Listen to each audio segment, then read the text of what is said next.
Earlier this week, I had the honor to see Eric Johnson supporting his Via Musicom tour with his original band members Kyle Brock on bass and Tommy Taylor on drums.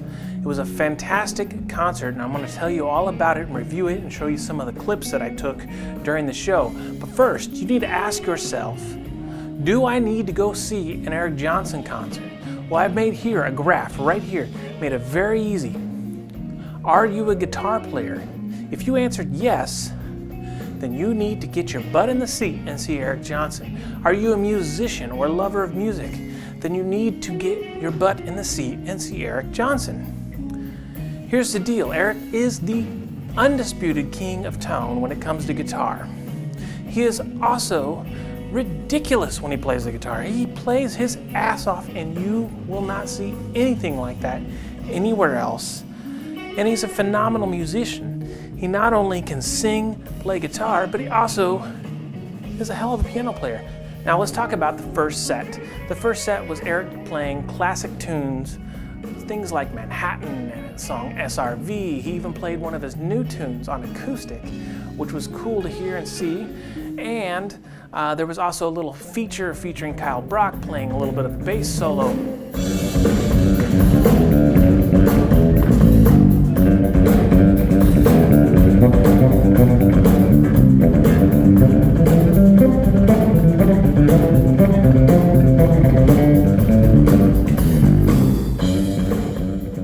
Now, one of the things that I loved out of that first set was he broke out his Gibson 335.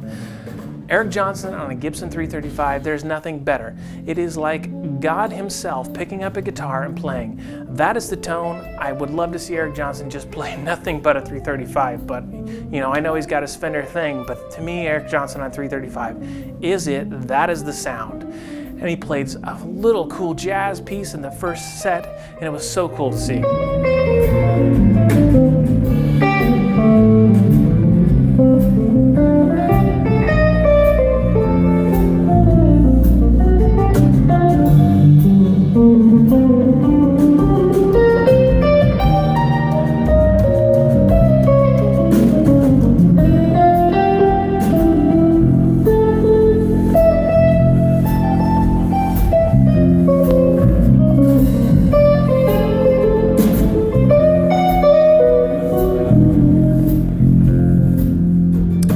That first set with a Wilson Pickett song with Tommy Taylor singing, and he sang the hell out of it. It was amazing.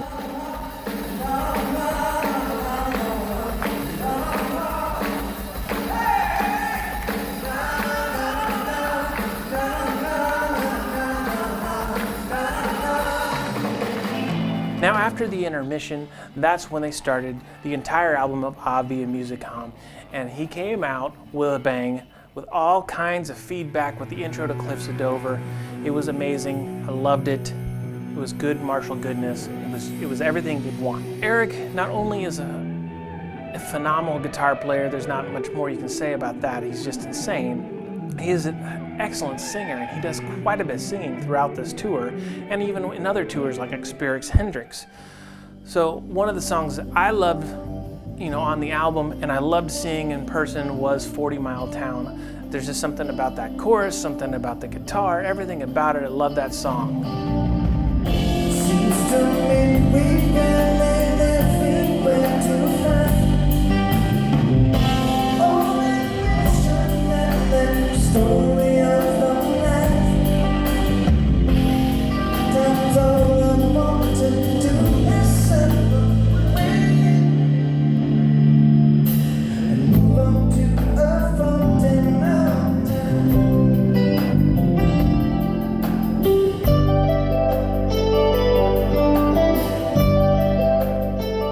Let's talk about Eric's playing throughout the entire concert, because he was on fire. He was in the zone, and I swear he knew that he was. He was doing things I've never seen anyone do.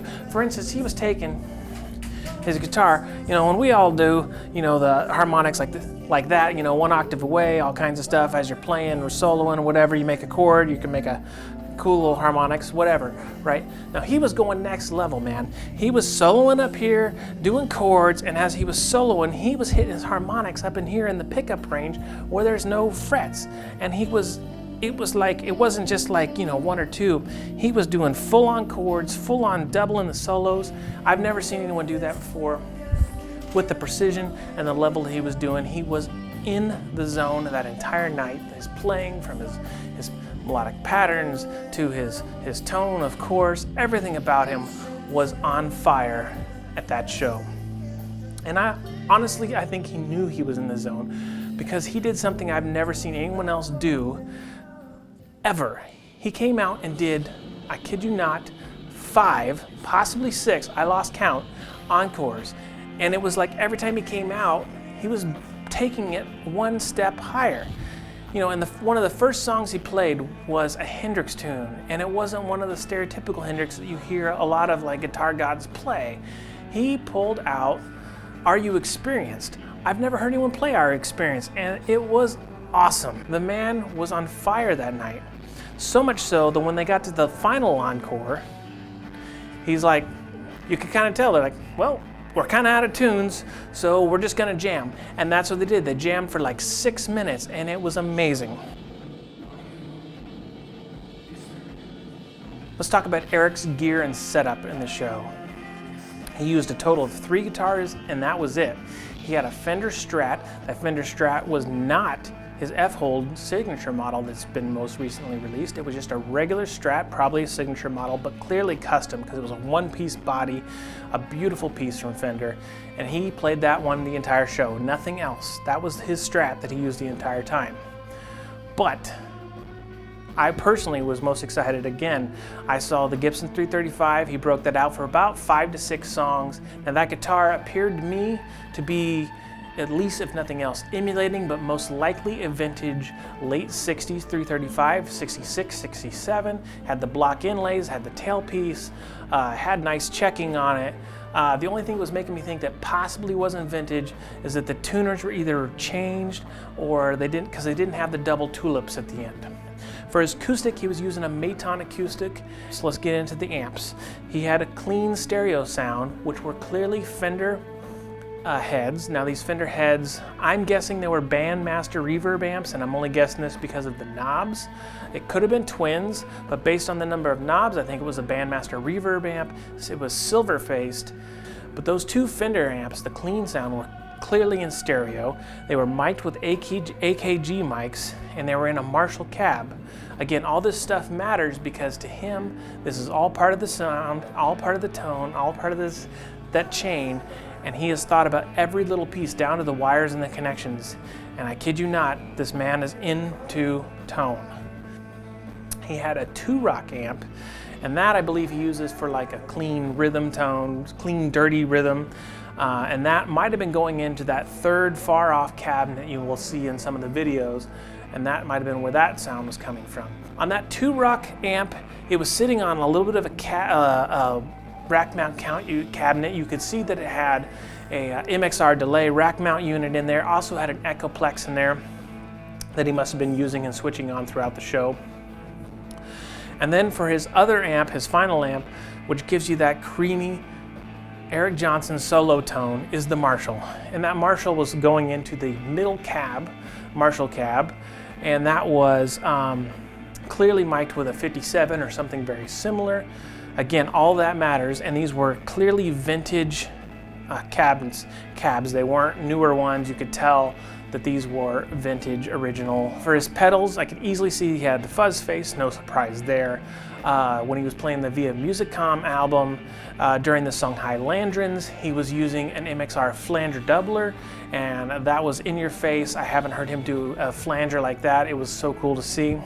And while he's playing, he has it down with his pedal board that he can seamlessly switch between all these different amps with an AB switch. And you could just see, like, he would be playing and singing, you know, something on his clean tones with all that chorus and all that delay. He'd kick it in to do a little bit of a little lead piece, and then bam, there you go. He's kicked into the Marshall, even for 4 seconds, kicks it back into that Fender amps. It was cool to see. It was just seamless. He also had a Crybaby Wah. Didn't really see him use it much, maybe once, maybe for about 30 seconds. I could hear him using it, but it really wasn't featured much at all during the show. Kyle Brock had a high watt bass amp. He also had a Fender Super Bassman, it looked like, and then he was playing a Fender Jazz bass. He had 2 Fender Jazz basses, but he never broke out the second one. He just sat on the stand the entire time. And he had some pedals, but I could not tell what he was using. So lastly, in conclusion, the man was on fire. He was in the zone. I think he knew it that night, and the crowd knew it. He was so much into it. You could see it with those 5 encores. It was just an amazing experience, one of the best concerts I've ever seen. So you need to go see Eric Johnson, whether it's Experience Hendrix, whether it's the Via Musicom tour, whether it's him out supporting his new album or future albums. If you haven't seen him or you've seen him, get out there and see him, because I'm telling you, Eric Johnson today is playing 20 times better than Eric Johnson 10 years ago. I haven't seen this guy play like this ever. It was out of this world. Go see him. Trust me on it, you will not be disappointed. The undisputed king of tone, undisputed player on the guitar. It's just unbelievable what you will see that night. Thanks very much for watching. Make sure you subscribe. Stay tuned for more videos coming your way. We'll see you next time.